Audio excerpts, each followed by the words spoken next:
Apa? Korang tak tahu macam mana nak buat claim lepas team building? Sini saya ajarkan 5 langkah mudah untuk claim HRD lepas team building.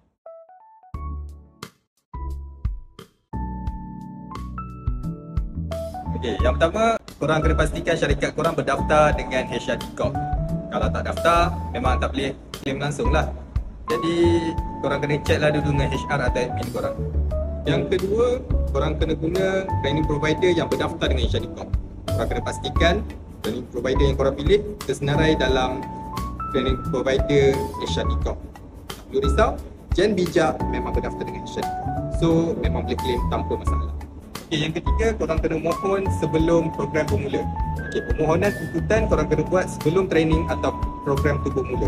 Jangan tunggu lepas event baru nak mohon. Dah lambat dah masa tu. Korang kena lengkapkan dokumen sokongan.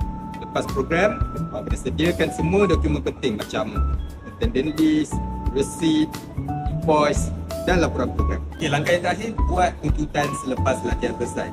Baru boleh buat tuntutan bayaran. HRD akan semak dan kalau semua okey, mereka akan proses bil. Okay. Mudah kan? Sekarang dah tahu. Jangan risau-risau dah lepas ni. Semoga bermanfaat. Share dengan kawan-kawan korang ya.